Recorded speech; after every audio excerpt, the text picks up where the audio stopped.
இராமாயண பேருரைகள். இந்த புத்தகம் கி. சாவித்திரி அம்மாள் என்பவரால் தொகுக்கப்பட்டுள்ளது. முன்னுரை. சென்னை சமஸ்கிருத சேவா சமிதியின் ஆதரவில் 1944ஆம் வருஷத்தில் காலம் சென்ற மகாகணம் வி.எஸ். ஸ்ரீனிவாச சாஸ்திரியார் சென்னை சமஸ்கிருத கல்லூரி மைதானத்தில் ஒவ்வொரு புதன்கிழமையும் விடாமல் 8 மாதங்கள் தொடர்ந்து ஆங்கிலத்தில் நிகழ்த்திய வால்மீகி இராமாயண பேருரைகள் யாவருக்கும் நினைவிருக்கலாம். அவற்றை அவ்வாறே ஒவ்வொரு வாரமும் தவறாமல் மக்கள் திரளாய் வந்து மெய்மறந்து கேட்டு அனுபவித்ததும் ஒரு மறக்க முடியாத காட்சியே ஆகும். இந்த பணியை ஆற்றுவதில் உள்ள ஆர்வமானது அவரை தம் உடல் சிரமத்தை கூட பொருட்படுத்த ஒட்டாமற் செய்தது. வால்மீகி இராமாயணத்தில் தமக்கு ஏற்பட்ட ஈடுபாட்டின் விளைவான இந்த பேருரைகள் தமக்கு பின் தம் ஞாபகச் சின்னமாகவும் இலக்கியத்துக்குத் தாம் செலுத்தும் சிறு காணிக்கையாகவும் அமைய வேண்டும் என்று கூட அவர் விரும்பினார் எனக் கூறலாம். மேல்நாட்டு இலக்கியத்தில் ஊறி திளைத்தவராக இருந்தும் இராமாயணத்தின் தனி காவியச் சிறப்பும் அதன் கற்பனை திறனும் உன்னதமான கருத்துக்களும் அவ்வாறு அவரை முற்றும் தன் வயமாக்கி இருந்தன. இராமாயணத்தை ஊன்றி படிக்க படிக்க உலக இலக்கியத்திலேயே இது தலை சிறந்த காவியம் என்ற எண்ணம் மேலும் உறுதியாவதாக அவர் தம் பேச்சிலே கூறுகிறார். சாஸ்திரியாரின் இராமாயண பேருரைகளை பிரதி புதன்கிழமையும் தவறாமல் கேட்டு வந்த நூற்றுக்கணக்கான மக்களில் நானும் ஒருத்தி என்பதை இங்கே பெருமையுடன் கூறிக்கொள்ள விரும்புகிறேன். அதற்கு சாஸ்திரியாரின் ஆங்கில பேச்சின் சிறப்பு மட்டுமல்ல, வால்மீகி இராமாயணத்தில் எனக்குள்ள பெரும் ஆர்வமும் ஈடுபாடுமே முக்கிய காரணம் என்று கூறலாம். ஒவ்வொரு சமயம் படிக்கும் பொழுதும் சாதாரண பக்தி உணர்ச்சி மட்டுமின்றி அதன் அற்புதமான காவிய ரசமும் அழகும் கருத்துக்களின் மேன்மையுமே என்னை மெய்மறந்து அனுபவிக்கச் செய்கின்றன. இராமாயணம் வெறும் கற்பனை கதை அல்ல, உண்மையில் நடந்த கதை. ஒவ்வொரு சம்பவத்தையும் தம் மனக்கண்ணால் கண்டு வால்மீகி முனிவர் அப்படியே சித்தரித்திருப்பதாக கூறப்படுகிறது. இராமாயணம் பிறந்த வரலாறே சுவைமிக்க ஒரு வரலாறுதான் அல்லவா? ஒரு மரக்கிளையில் ஜோடியாக ரமித்திருந்த 2 கிரௌஞ்ச பக்ஷிகளில் ஒன்றை வேடன் ஒருவன் அம்பால் அடித்து வீழ்த்தியதைக் கண்டு எழுந்த பரிதாப உணர்ச்சியினின்றும் உருவான கதை என்பதில்தான் எத்தகைய இலக்கிய ரசானுபவம் ஏற்படுகிறது. தான் காணும் எதையும் உணர்ச்சி கண்கொண்டு காண்பவனல்லவா கவி. வெட்டவெளிக்கும் உருவமும் பெயரும் அளித்து விடுவான் கவி என்கிறார் மகாகவி ஷேக்ஸ்பியர்.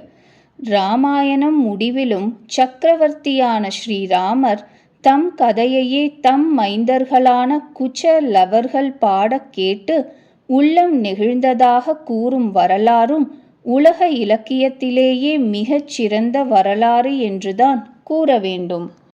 இப்பொழுது இராமாயணத்தை எடுத்துக்கொண்டு பார்ப்போமே. இராமாயண கதை உண்மையில் நடந்ததாக இருக்கலாம். ஆயினும் கதையின் கட்டுக்கோப்பு இவ்வளவு ரஞ்சகமாய் அமைய முடியுமா என்று படிக்கும் போதெல்லாம் எனக்கு ஒரே வியப்புத்தான் தோன்றும்.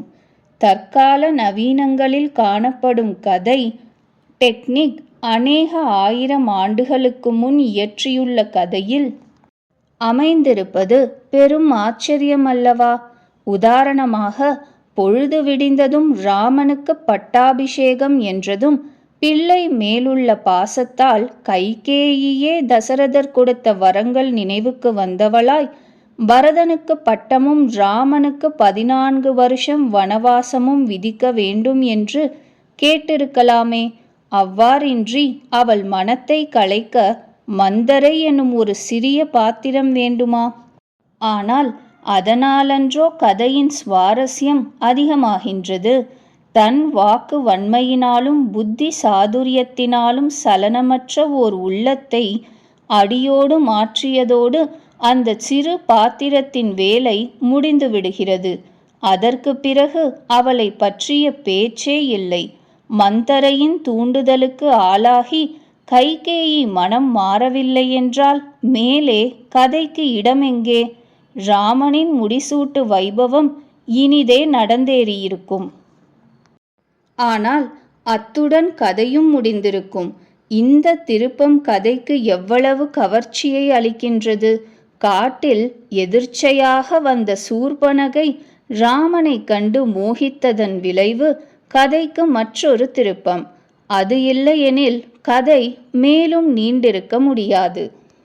இப்பொழுது கதையின் மற்றொரு ரசமான சம்பவம் நினைவுக்கு வருகிறது.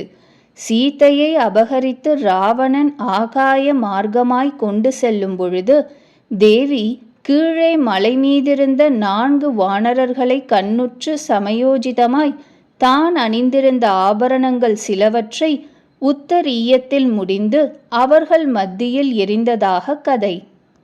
இந்த நிகழ்ச்சி இல்லையென்றால் கதைக்கு ஒரு பங்கமும் இல்லை. ஆனால் இது கதைக்கு தனி சுவையை உண்டு பண்ணுகிறதே. அந்த ஆபரணங்களை காட்டி ராமர் லக்ஷ்மணனை கேட்கும் பொழுது, கேயூரங்களையோ குண்டலங்களையோ நான் அறியேன், நித்தியம் நமஸ்கரிப்பதனால் காலிலுள்ள சிலம்புகளை மட்டுமே ஒருவாறு அறிவேன் என்கின்றான் அவன். அந்த சொற்கள் எவ்வாறு நம் உள்ளத்தை உருக்குகின்றன! இப்படிப்பட்ட உத்தமனிடமா சீதை அத்தகைய கடும் மொழிகளை கூறினாள் என்று லக்ஷ்மணனை நினைத்து நம் மனம் பரிதாபப்படுகிறதல்லவா? இந்த சம்பவம் இல்லையென்றால் ஓர் அரிய இலக்கிய அனுபவத்தையே அல்லவா நாம் இழந்து விடுவோம். ராமருடைய குணங்களை பற்றியும் அங்கங்கே சிறு சிறு சந்தர்ப்பங்கள் மூலம் அழகாய் கவி வெளியிடுகிறார்.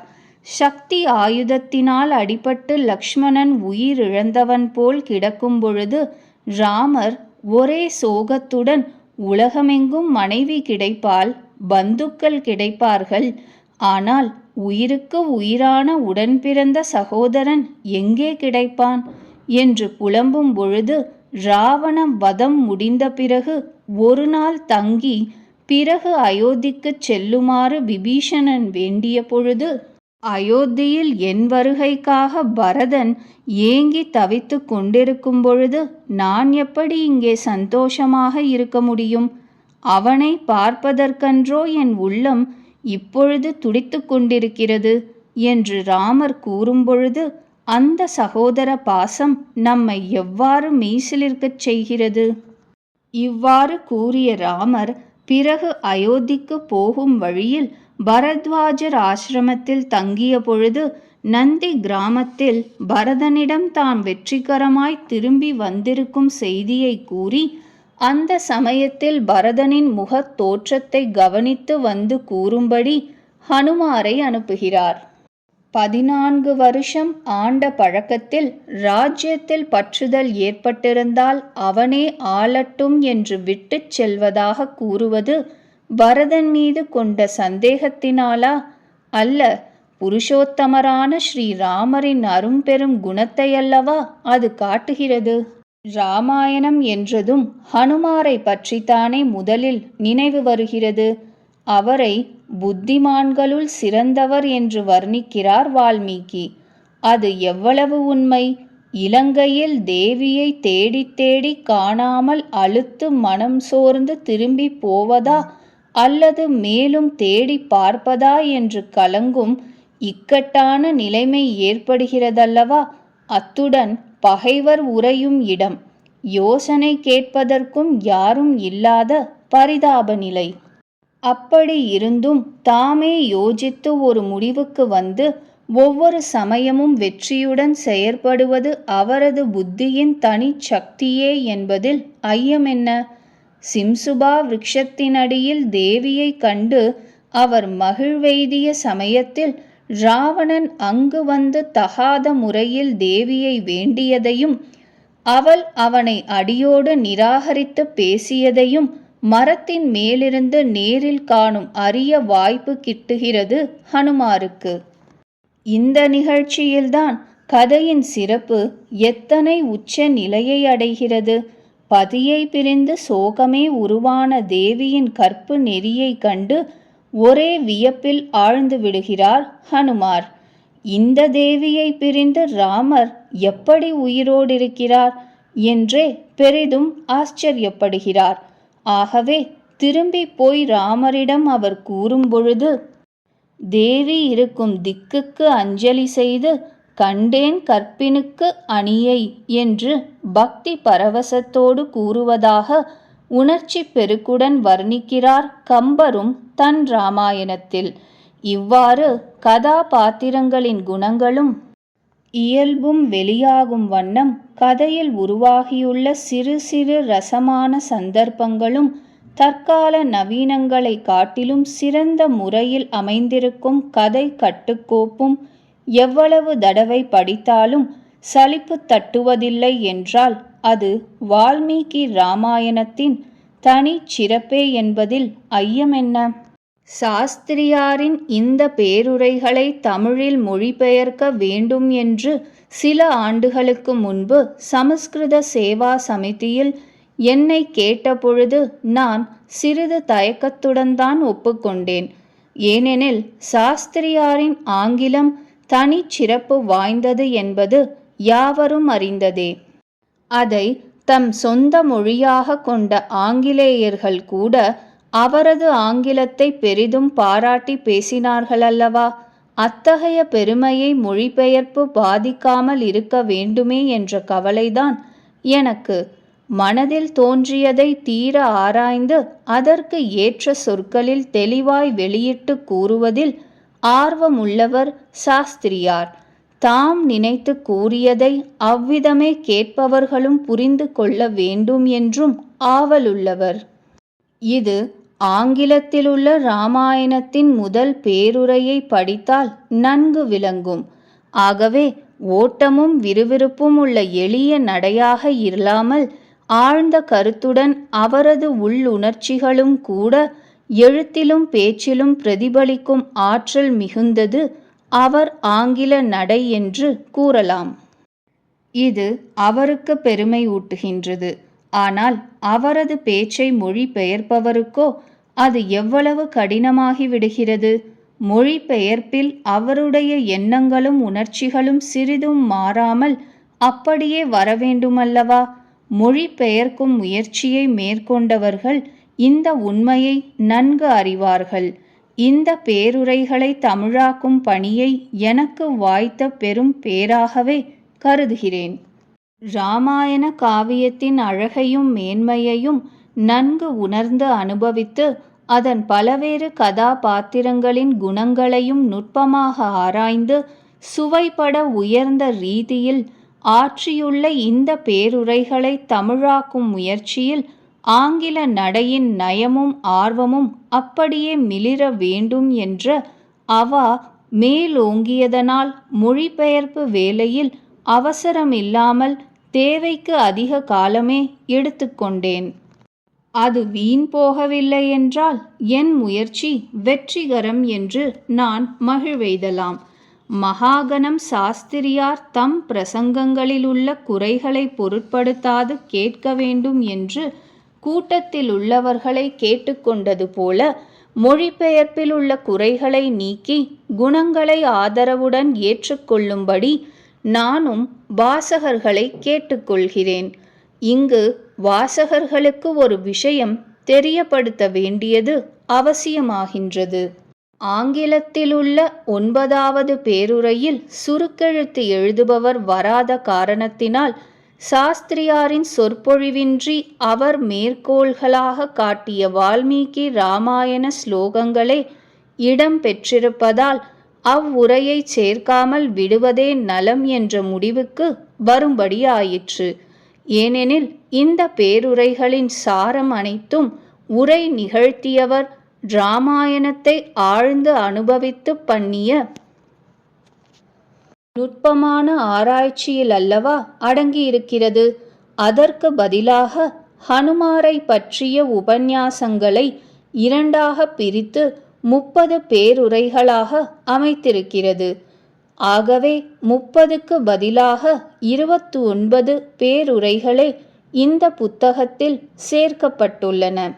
சில ஆண்டுகளுக்கு முன்பே வெளியாக வேண்டிய புத்தகம் இது. அச்சேருவதில் ஏற்பட்ட தாமதம் இதுவரையும் நீண்டுவிட்டது. இந்த மொழிபெயர்ப்பை செய்து வெளியிட அனுமதி தந்து ஒத்துழைத்த சமஸ்கிருத சேவா சமிதிக்கு என் நன்றி உரித்தானது. அச்சுத் தாள்களை நிதானமாய் ஆராய்ந்து மொழிபெயர்ப்பிலுள்ள சிறு குறைகளையும் அச்சு பிழைகளையும் அழகாய் திருத்தி அமைத்து கொடுத்த கா. ஸ்ரீ அவர்களுடைய பேருதவிக்கு என் மனமார்ந்த நன்றியை தெரிவித்துக் கொள்கிறேன். அச்சிடுவதற்கு மனமுவந்து ஏற்றுக்கொண்டு சிரத்தையுடன் அச்சிட்டு அழகிய புத்தக வடிவில் வெளியிட்ட கலைமகள் காரியாலயத்தாருக்கும் என் மனமுவந்த நன்றி உரித்தாகும். இப்படிக்கு கி. சாவித்ரி. 1. அவதார பயன். சகோதர சகோதரிகளே, என் வாழ்நாளில் கூட்டத்தில் பேசுவதற்கு இன்று போல் எனக்கு என்றும் இவ்வளவு அதைரியம் ஏற்பட்டதில்லை. அதற்கு பல காரணங்கள் உண்டு. ஒன்றிரண்டை இங்கே கூறுகிறேன். நான் எடுத்துக்கொண்டிருக்கும் காரியத்தை பற்றி என்னிடமே நான் கொண்டிருக்கும் அவநம்பிக்கை முதற் காரணம். 2வது காரணம், என் பேச்சை கேட்பதற்கு இங்கே கூடியிருப்பவர்கள். அவர்களின் தரத்தை எண்ணும் பொழுது என் மனம் மிகவும் கலவரம் அடைகிறது. 3வது காரணம், நான் பேசப்போகும் அரிய விஷயம். எவ்வளவு கூரிய அறிவு படைத்தவர்களாயினும் புதிதாய் ஏதேனும் சொல்வதென்றால் மிக கடினமே அல்லவா? ஆயினும் வழக்கமாயுள்ள ஒரு நம்பிக்கை கொஞ்சம் தைரியம் அளிக்கிறது. இராமாயணம் போன்ற விஷயத்தை பற்றி ஒருவர் பேசும்பொழுது அதற்கு வேண்டிய தகுதி அவரிடம் எவ்வளவு குறைவாக இருந்த போதிலும் சரி, கேட்பவர்கள் பக்தி ஸ்ரத்தையோடுதான் வருவார்கள். ஆகவே பிரசங்கத்தில் எவ்வளவு தவறுகள் குறைகள் இருந்த போதிலும் அவற்றை அவர்கள் பொருட்படுத்த மாட்டார்கள். மேலும் இங்கே கூடியிருப்பவர்கள் எனக்கு மிகவும் தெரிந்தவர்கள். என் குறைகளை பொறுத்து ஆதரவோடு கேட்பார்கள் என்ற நம்பிக்கையும் எனக்கு உண்டு. குற்றம் குறைகளை ஆராய்ந்து பேசும் மனப்பான்மையோடு இராமாயணத்தை பற்றி நான் இப்பொழுது பேசப்போவதில்லை. இராமாயணம் எப்பொழுது இயற்றப்பட்டது? ஸ்ரீராமன் உண்மையாய் உயிர் வாழ்ந்த புருஷனா? ஸ்ரீமத் இராமாயணம் ஒருவர் இயற்றியதா அல்லது பல பேர் இயற்றியதா? பல இடங்களில் அந்த கதை பரவி பல வடிவமாக இருப்பது ஏன்? கதையை பற்றியும் அதிலுள்ள சம்பவங்களை பற்றியும் வால்மீகி எவ்வளவு தூரம் பிறரிடமிருந்து அறிந்து கொண்டார்? கதையின் பிரதான அம்சம் அவரே பாடியதா அல்லது சிலர் சொல்வது போல கதையின் பெரும் பகுதி அவருடையது அல்ல என்று தள்ளிவிடுவதா? இவை போன்ற கேள்விகளை நான் எடுத்துக்கொள்ளப் போவதில்லை. இவற்றை தவிர மற்றொரு விஷயம் இருக்கிறது. அதையும் உங்களுக்கு சொல்ல வேண்டும். அது தெரிந்தால் என் இராமாயண பிரசங்கங்களுக்கு அது ஒரு பெரும் கேடாகவே உங்களில் பலருக்கு தோன்றும். அப்புறம் என் பேச்சை நீங்கள் எப்படி கேட்பீர்கள்? இவ்விஷயத்தில் மட்டும் நீங்கள் பெரிய மனத்துடன் நிரம்ப தயவோடு கேட்க வேண்டும். ஸ்ரீராமனை கடவுள் என்று நான் பேசப்போவதில்லை. அதற்கு காரணம், கடவுளை பற்றி பேசுவதற்கு வேண்டிய தகுதி எனக்கு இல்லை என்பது மட்டும் அல்ல. அவ்வளவு பெரிய விஷயங்கள் என் அறிவுக்கு மேற்பட்டவை என்று நான் தாழ்மையுடன் ஒதுங்கிக் கொள்கிறேன். ஆயினும் வேறொரு விதத்தில் இராமாயணத்தை மிகவும் பக்தியோடும் ஸ்ரத்தையோடும் படித்தால் அதன் பயனாக ஸ்ரீராமன் சீதாதேவி இவ்விருவருடைய அரும்பெரும் குணங்களை அறிந்து அனுபவிக்கவும் எவ்வளவோ 1000 ஆண்டுகள் இந்த நாட்டில் வழங்கி வந்து மக்களை நல்வழிப்படுத்தும் சாதனமாக இராமாயணம் இருந்து வருகிறது என்பதை உணர்ந்து கொள்ளவும் முடியும் என்று எனக்கு தோன்றுகிறது. இராமாயணத்தை படிக்கும் பொழுது ஒவ்வொரு நாளும் இது மனிதன் இயற்றிய மாபெரும் காவியங்களில் ஒன்று என்ற எண்ணம் என்னுள் உறுதியாகிக் கொண்டே வருகிறது. உலகிலுள்ள காவியங்கள் அனைத்திலும் உயர்ந்தது என்று கூட சொல்லிவிடுவேன். ஆனால் மற்ற மொழிகளிலுள்ள காவியங்களை நான் நேரடியாக படித்திராததனால் அவ்வாறு அழுத்திச் சொல்லத் தயங்குகிறேன். ஆனால் நாடு முழுவதும் மக்களின் அறிவையும் உள்ளத்தையும் சீர்படுத்தும் புத்தகங்களில் ஒன்றாக ஸ்ரீமத் ராமாயணம் இருந்திருக்கிறது என்பதில் சந்தேகமில்லை. சமஸ்கிருதத்திலோ மொழிபெயர்ப்பிலோ படித்தவர்கள் மட்டுமல்ல, எழுத்தறிவே இல்லாத லட்சக்கணக்கான மக்களும் கூட ராமாயண கதையை வீட்டில் பெற்றோர் சொல்லி கேட்டோ அல்லது தெருவில் பிரவச்சனம் செய்பவர்கள் சொல்லும் பொழுது கேட்டோ தெரிந்து கொண்டிருப்பார்கள். மக்களிடையே வெகுவாய் பரவி குழந்தைகளுக்கு கூட நன்றாக தெரிந்த ஒரு கதையை மீண்டும் உங்கள் மனதை பெரிதும் கவரும்படி அழகுபடுத்தி கூறுவது முடியாது. அத்தகைய பேராசை எனக்கு இல்லை. ஆனால் எங்கள் நாளில் ராமாயண கதை எல்லோருக்கும் நன்றாக தெரிந்திருந்தது. இந்த காலத்து குழந்தைகளுக்கு அவ்வாறு இல்லையே. இதை சொல்லும் பொழுது எனக்கு நிரம்பவும் வருத்தமாகவே இருக்கிறது. பள்ளிகளிலும் கல்லூரிகளிலும் படிக்கும் மாணவர்கள் பலர் நம் நாகரிகத்திற்கும் பண்பாட்டிற்கும் ஆதாரமாக உள்ள நூல்களை பற்றியே சரியாக அறிந்து கொள்ளாமல் இருப்பது பரிதாபம் அல்லவா? ராமாயணம் சமஸ்கிருதத்தில் மட்டுமல்ல, நாட்டு மொழிகள் எல்லாவற்றிலும் இயற்றப்பட்டிருக்கிறது. அந்த கதையின் சிறப்பும் மேன்மையும், அதில் வரும் சம்பவங்களும், அதன் கதாபாத்திரங்களின் பெருமையும் இந்த காலத்து சிறுவர் சிறுமியருக்கு பழக்கமாய் இல்லை என்று கூறினால் அது மிகையாகாது. ராமாயண கதை எவ்வளவு புனிதமானது! நம் நாகரிகத்தை பற்றி தெரிந்து கொள்வதற்கு அது எவ்வாறு முக்கியமானது என்பதையெல்லாம் அறிந்து படிக்கும் ஒருவன் இளைஞர்களே அதிகமாக உள்ள இந்த கூட்டத்தில் பேசுவதனால் அவர்களுக்கு நல்ல பயன் உண்டாகும் என்று நினைப்பதும் மிகையாகாது என்று கூறலாம். இலக்கியத்திலேயே மிகச் சிறந்ததும் மனத்தை உருக்குவதுமான இந்த கதையை மிக்க பக்தியோடு படிக்கும்படியான அவசியம் வருங்காலத்தில் பின்னும் அதிகமாக ஏற்படும் என்று நினைக்கிறேன். ஸ்ரீராமன், சீதை இவர்களுடைய சரித்திரத்தை ஆசையுடன் படித்து இந்த பெருங்கதைக்கு ஆரம்பமாக தசரதர் என்ன செய்தார், அதன் விளைவுகள் என்ன என்பதையெல்லாம் அறிந்து கொள்ளுவதனால் அதை பற்றி சொல்லுபவர் கேட்பவர் இருவருடைய நேரமும் வீணாகாது என்று கூறவும் வேண்டுமா? இந்த ஒப்புயர்வற்ற காவியத்தை நான் எப்படி அனுபவிக்கிறேன் என்பது பற்றி உங்களுக்கு இன்று சொல்லலாம் என்று நினைக்கிறேன். இத்தகைய கூட்டங்களில் மேலும் மேலும் பேசுவதற்கு எனக்கு வாய்ப்பு இருந்தால் இனி செய்யப்போகும் பிரசங்கங்களில் இந்த கதையில் வரும் உயர்ந்த பாத்திரங்களின் குணாதிசயங்களை ஆராய்ந்து கூறலாம் என்பது என் உத்தேசம். ஸ்ரீராமனையே முதலில் எடுத்துக்கொள்வதாக இருக்கிறேன். எவ்வளவு காலம் அவரை பற்றி பேசுவதில் ஈடுபட்டிருப்பேனோ தெரியாது. என்றென்றும் அவர் என்னை ஆட்கொண்டுதான் இருப்பார். அவருடைய கணக்கற்ற சிறந்த குணங்களை எடுத்து கூறுவதில் எவ்வளவு பிரசங்கங்கள் ஆகுமோ சொல்ல முடியாது. அவரது வாழ்க்கையிலுள்ள பலவிதமான அம்சங்களையும் தாம் நடத்தி காட்ட வேண்டிய அற்புதமான செயலுக்கு அவர் தம்மை செம்மைப்படுத்தி கொண்ட விதத்தையும் நாம் எண்ணி பார்க்க வேண்டும். அவரை சுற்றிலும் உள்ள மற்ற பாத்திரங்கள் அவருக்கு சற்றும் குறைந்தவை அல்ல. அவருடைய குணத்தை அவை சில சமயம் சிறப்பாகச் செய்யும், சில சமயம் அதை மேலும் விளக்கி காட்டும், சில சமயம் மிகவும் உன்னதமாகவும் ஆக்கிவிடும். ஸ்ரீராமருக்கு பிறகு இலக்கியத்திலேயே மிகச்சிறந்த கதாநாயகியான சீதையை பற்றி பேசலாம் என்று நினைக்கிறேன். எக்காலத்திலும் எந்த தேசத்திலும் பெண்மையின் குணங்கள் எல்லாம் ஒருங்கே உருவெடுத்து வந்தவள் அல்லவா சீதை. அவளுடைய பெருமையை நாமே கூட இன்னும் நன்றாய் அறிந்து கொண்டாடவில்லையே என்று நினைக்கும் பொழுது எனக்கு வருத்தம் உண்டாகிறது.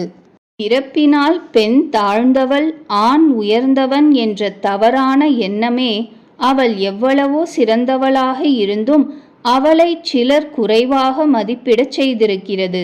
பிறகு அடுத்து முக்கிய பாத்திரமான ஹனுமாரை எடுத்துக்கொள்வோம். எந்தவிதமான வரிசை கிரமத்தில் ஒவ்வொரு பாத்திரத்தையும் பற்றி பேசுவது என்பதை இதற்குள் சொல்ல முடியாது.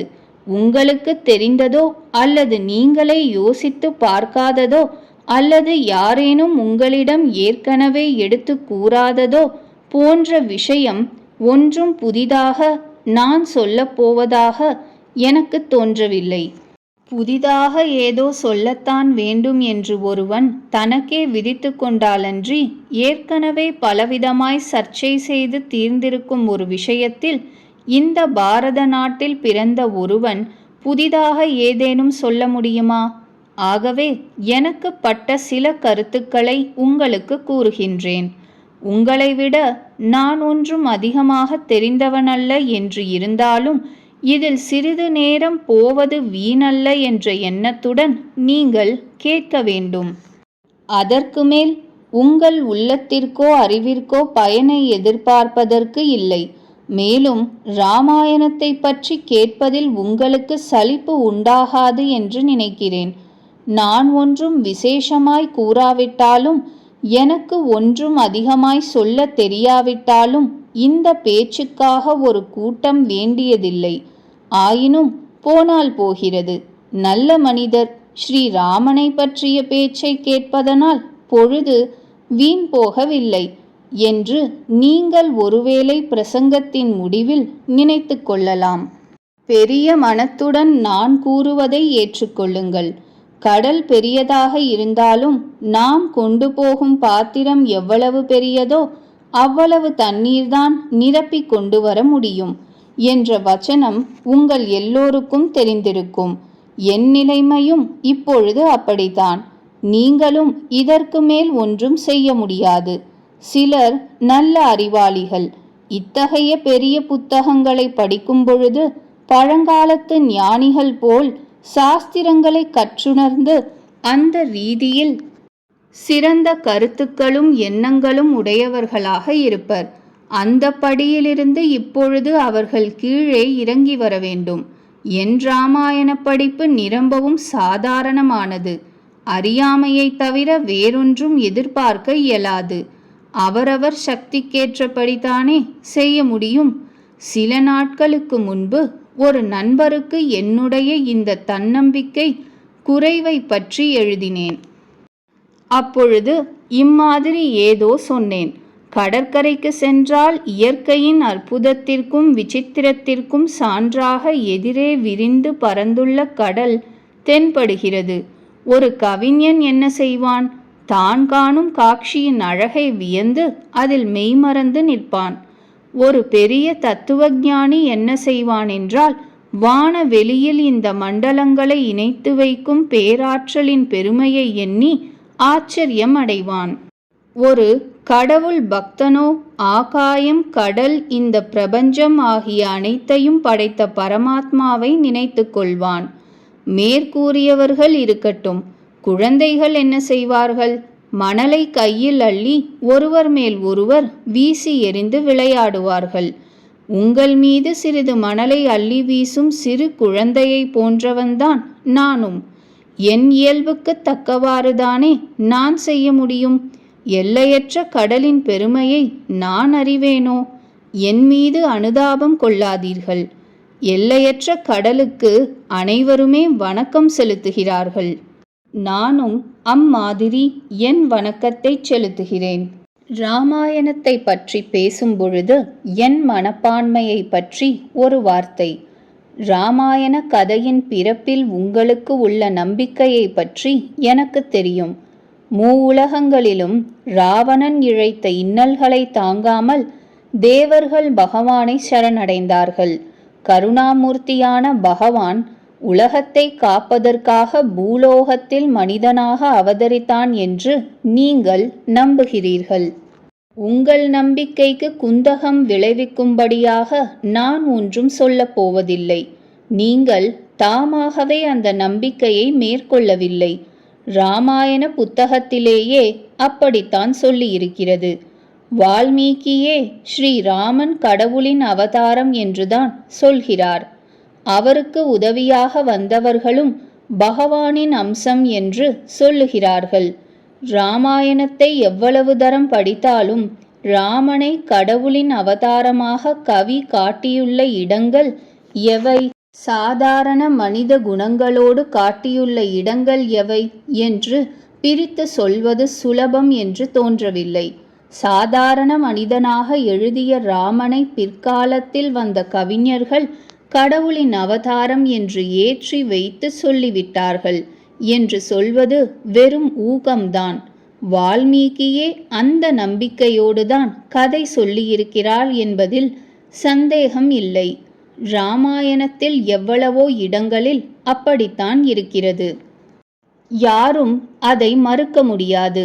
ஸ்ரீராமன் கடவுள்தாம். லோக ரக்ஷணத்திற்காக வைகுண்டத்திலிருந்து பூவுலகில் மனிதனாக அவதரித்தார் என்று வால்மீகி மகரிஷி மிக தெளிவாக கூறியிருக்கிறார். ஆயினும் இத்தகைய நம்பிக்கையை மேற்கொள்ளுவதனால் உண்மையாக என்ன பயன் என்று விசாரிக்க வேண்டுமல்லவா? உலகில் எல்லா இலக்கிய ஆராய்ச்சியிலும் காவியம் என்பது கலை சிறப்பு பொருந்தியது. மனிதனின் கலை அறிவின் வளர்ச்சிக்காகவே ஏற்பட்டது என்பதை நீங்கள் அனைவரும் அறிவீர்கள். கடவுள் மனித வடிவத்தில் நம்மை போல் அவதரித்தார் என்றால் அதன் பொருள் நாம் எப்படி வாழ்க்கை நடத்த வேண்டும் என்று நமக்கு எடுத்து காட்டுவதற்காகவே தான். வாழ்க்கையில் நடக்க வேண்டிய வழிகளை அங்கங்கே படித்து தெரிந்து கொண்டு அதனால் அடையும் பெரும் பயனுக்காகவே நாம் இந்த மகா காவியத்தை படிக்க வேண்டும். இது மிகவும் தெளிவாக தெரிகிறது. பூலோகத்தில் மானிட வாழ்க்கை எவ்விதம் இருக்க வேண்டும் என்பதை தானும் தன்னோடு அவதரித்த மற்றவர்களும் நடந்து காட்டுவதற்கென்றே பகவான் ஸ்ரீராமனாக அவதரித்தான் என்ற நோக்கத்தோடு நாம் கதையை படிக்காவிட்டால் நமக்கு ஒரு பிரயோஜனமும் ஏற்படாது. கல்வியில் சிறந்தவர்களாயினும் சரி, கல்வியறிவு சிறிதும் அற்றவர்களாயினும் சரி, பெண்கள் சீதையின் சரித்திரத்தை படித்து கட்டாயம் பயன் பெறுவார்கள். சீதாதேவி இவ்வாறுதான் நடந்தால், அதே மாதிரி நான் நடக்காவிட்டாலும் அல்லது அடியோடு நடக்க தவறிவிட்டாலும் அவளைத்தான் என் லட்சியமாக கொள்வேன். என் சொந்த நன்மைக்காக அவள் நடத்தி காட்டிய வழியையே பின்பற்றி செல்வேன். நான் நல்வழிப்படுவதற்கென்றே ராமனும் சீதையும் இந்த பூமியில் பிறந்து சொல்லொணாத கஷ்டங்களை அனுபவித்து சென்றிருக்கிறார்கள் என்று ஒவ்வொரு பெண்ணும் நினைத்து கொள்வாள்.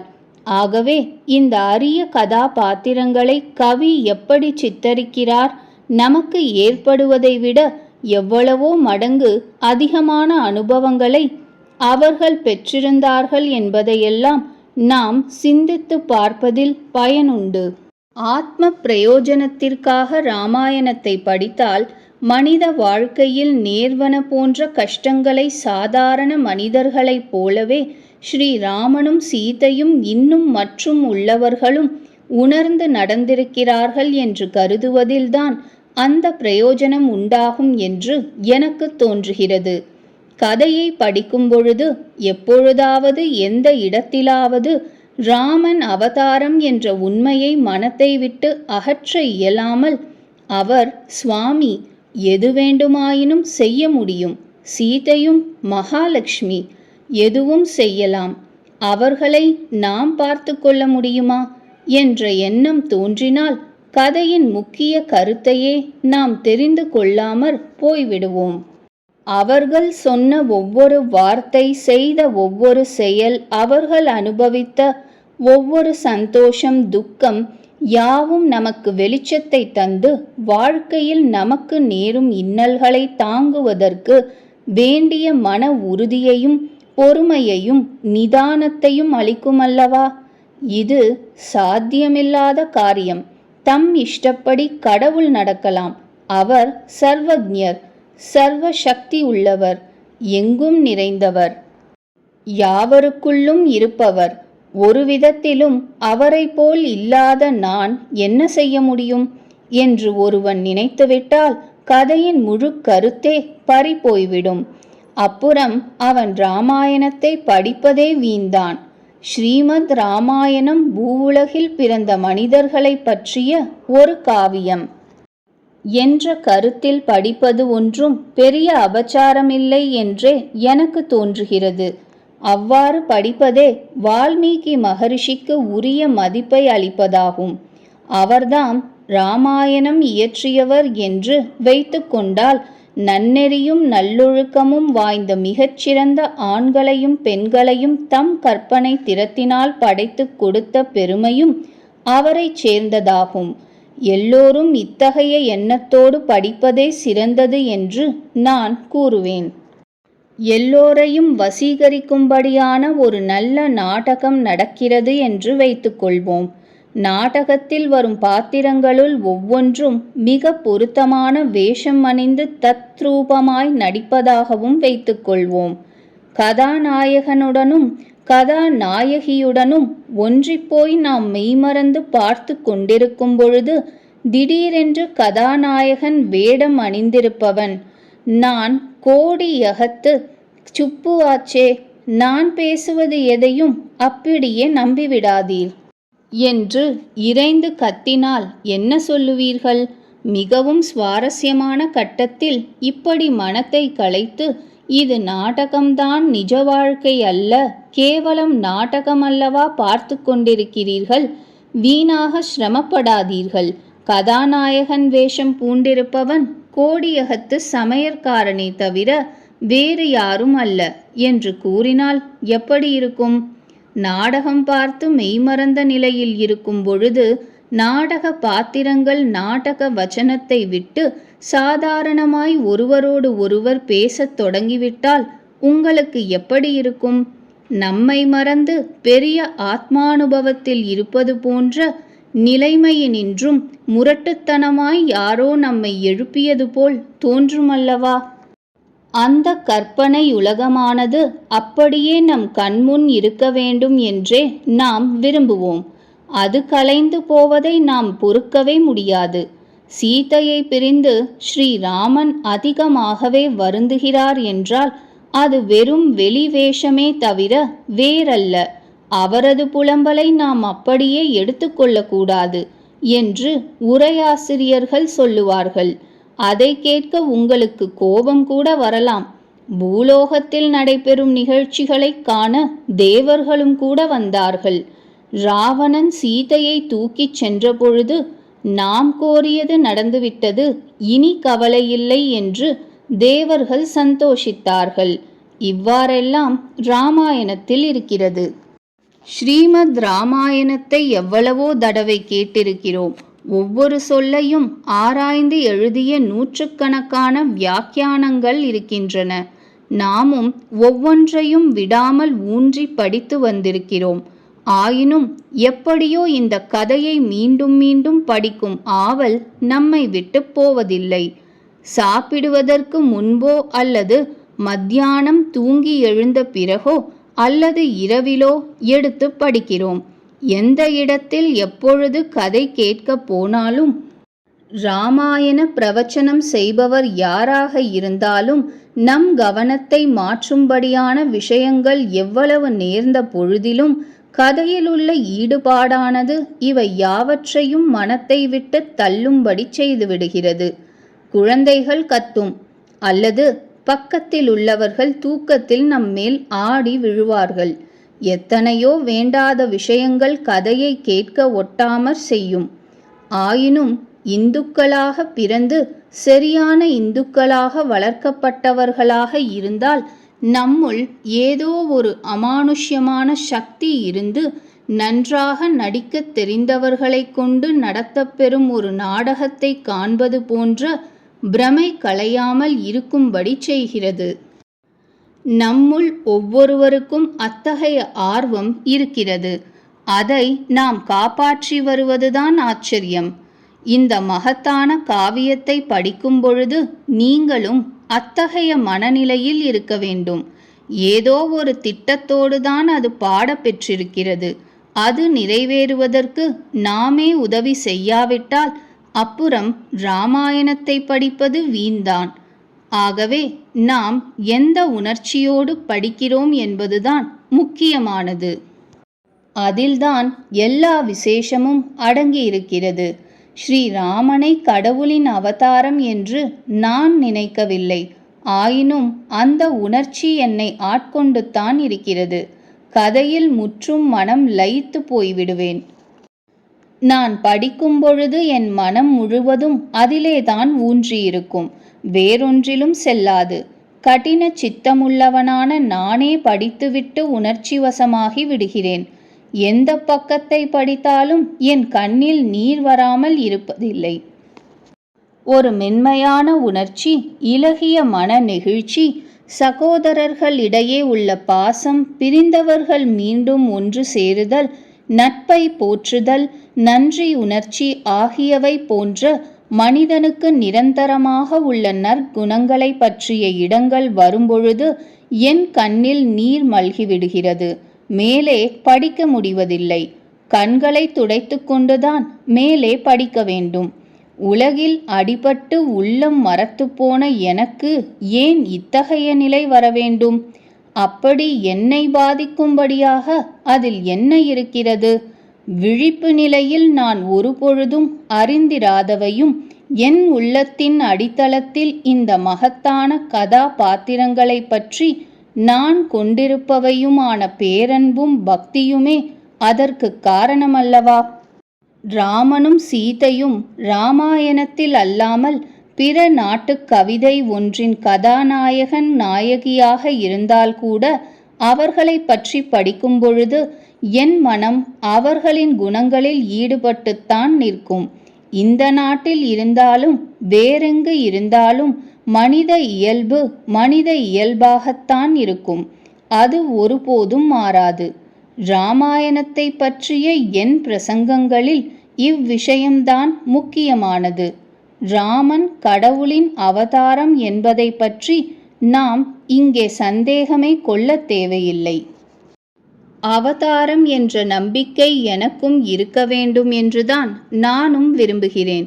இராமாயண கதையை படித்து பயன் அடைவதற்கு அந்த நம்பிக்கை அவசியமில்லை என்றே எனக்கு படுகிறது. நான் பெருமையடித்து கொள்ளாமல் சொல்கிறேன்.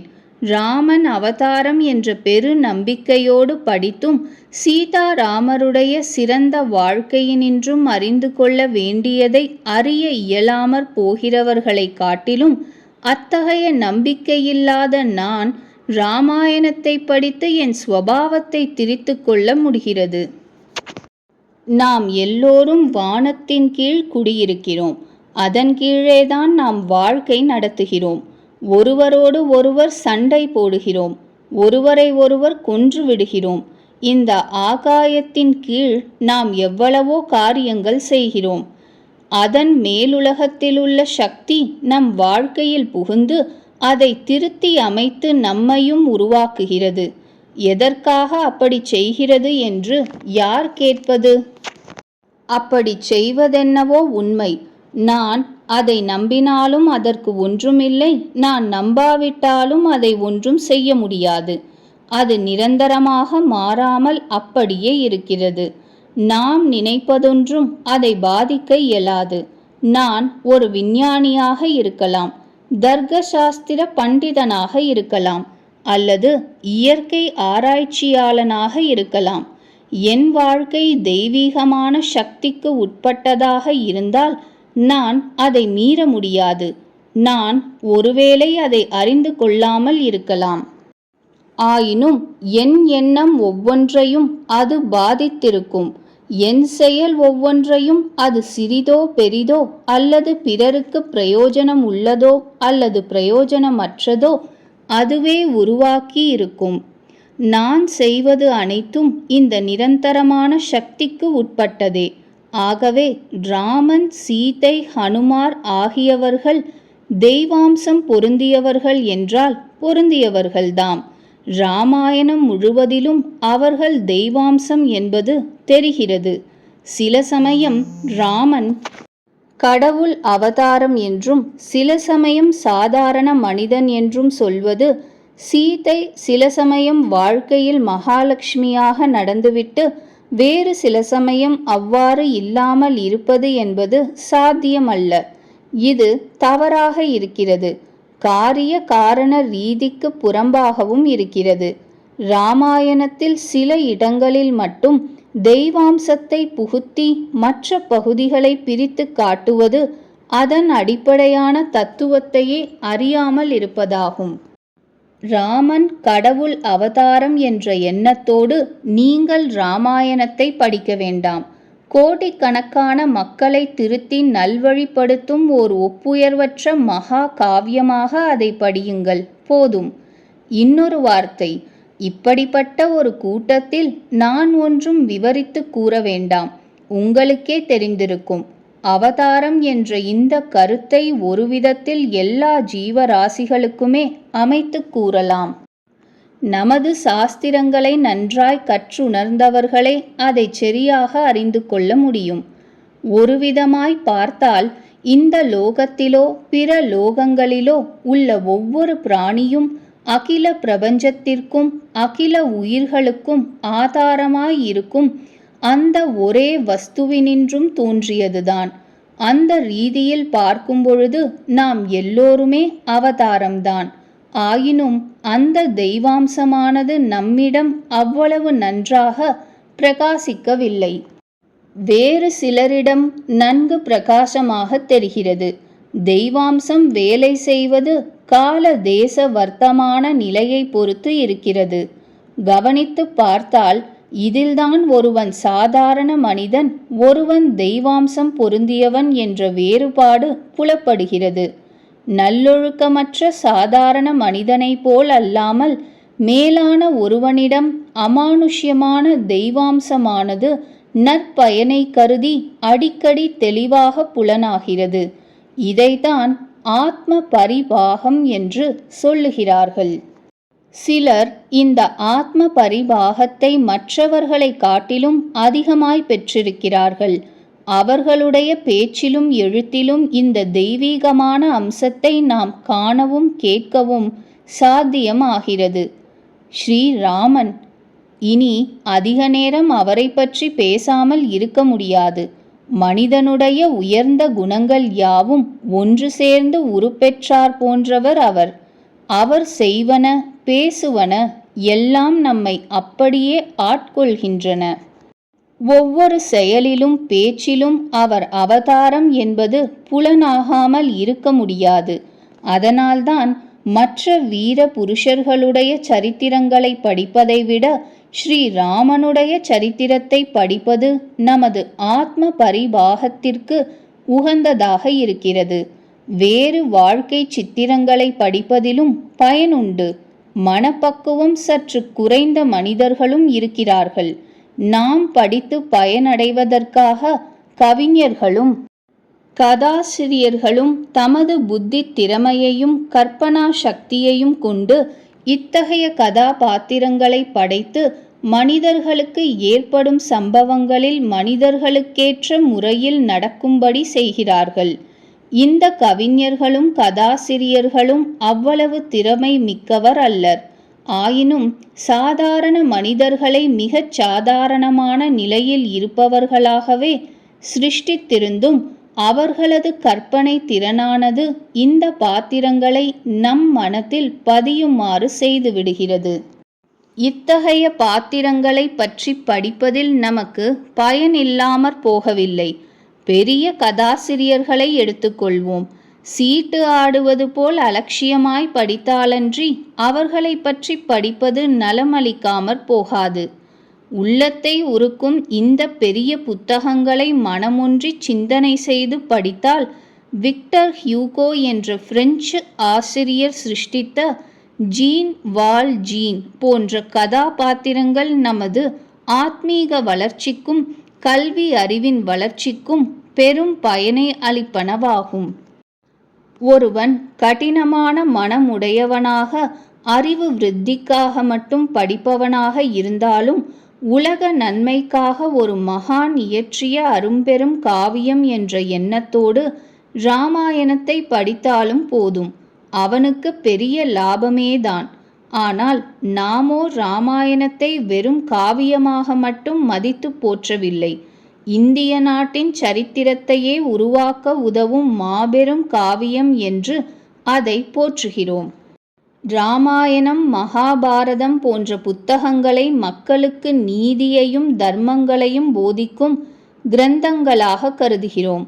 ஸ்ரீராமன், சீதை, ஹனுமார் ஆகிய அரிய கதாபாத்திரங்களை ஆழ்ந்து சிந்தித்து படிப்பது மேற்கூறிய நன்மைகளை அடைவதற்கு சாதகமாகும்.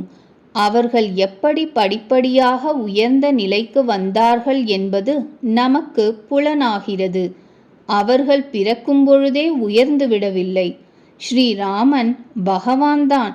ஆயினும் அவர் குழந்தையாக பிறந்து குழந்தை வளர்வது போலவே வளர்ந்தவர்.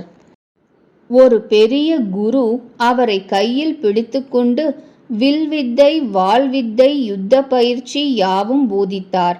யாகங்களுடைய தத்துவத்தையும் உலகிலுள்ள மலைகள், நதிகள், புண்ணிய ஸ்தலங்கள் ஆகியவற்றின் பெருமையையும் அறிவித்தார். ராமன் விஸ்வாமித்ர மகரிஷியிடம் பயிற்சி பெற்று வளர்ந்தவர். விஸ்வாமித்திரர் சாதாரண மனிதர் அல்ல. பாலகாண்டத்தின் முடிவிலேயே அவரது கதையை முடித்துவிட்டார் வால்மீகி. நினைக்க நினைக்க அது ஒரு பெரும் தவறாகவே தோன்றுகிறது. விஸ்வாமித்திரர் என்ன காரியங்கள் செய்திருக்கிறார்? ராமனை ஒரு வீர புருஷராக்கியவரே அவர்தாம். போர் புரியும் கலைகளில் தேர்ச்சி அளித்தார். இஷ்டப்படி வளையும் இளம் பருவத்தில் பிற்காலத்தில் அவர் செய்ய வேண்டிய பெரும் காரியத்திற்கு ஏற்றபடி அவரை உருவாக்கிய பெருமை அவரைச் சேர்ந்தது. அப்படிப்பட்டவரை ஒரே க்ஷணத்தில் விடை கொடுத்து அனுப்பிவிடுவதா? இது வால்மீகி மகரிஷிக்கே நியாயமா? இவ்வாறு அவர் திடீரென்று மறைந்தது பொறுக்க முடியாமல்தான் இருக்கிறது. தாய், தந்தை, மாற்றாந்தாய் முதலியோர் உள்ள குடும்பத்தில் வளர்ந்தவர் ஸ்ரீராமன். சாதாரண மனிதர்களுக்குள்ள சபலங்கள் இல்லாதவர் அல்ல. ஒரு ஐக்கிய குடும்பத்தில் உண்டாகும் தொல்லைகள் அவருக்கும் ஏற்பட்டன. அவற்றினின்றும் அவர் மீண்டது மனத்தை உருக்கும் விதமாக இராமாயணத்தில் விவரிக்கப் பெற்றிருக்கிறது.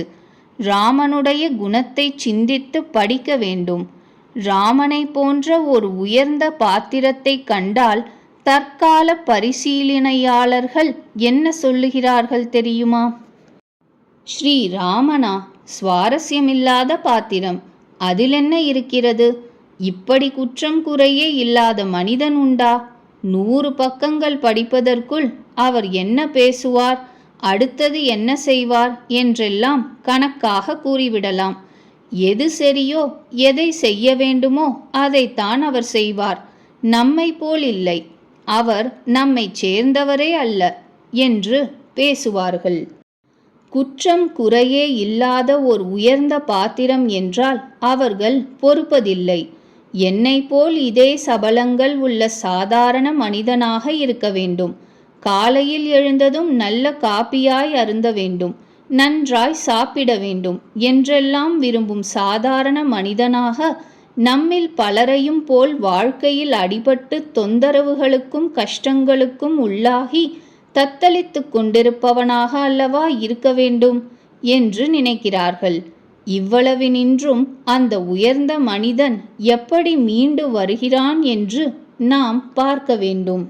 நாம் படுகிறவை போன்ற கஷ்டங்கள், சந்தோஷம், வேதனை யாவற்றையும் அனுபவித்து எல்லா குறைகளையும் தடைகளையும் தாங்கிக் கொண்டு மேலே வருபவன்தான் உயர்ந்தவன். மனித பிறவியில் எவ்வளவு மேன்மை அடைய முடியுமோ அவ்வளவையும் அடைந்து எல்லா உயிர்களும் தோன்றுவதற்கு மூல காரணமாக உள்ள அந்த பரமாத்மாவின் அம்சத்தை பெற்றவனும் அவனே ஆவான். அப்படிப்பட்ட பாத்திரம்தான் எங்களுக்கு தேவை என்று சொல்லுவார்கள்.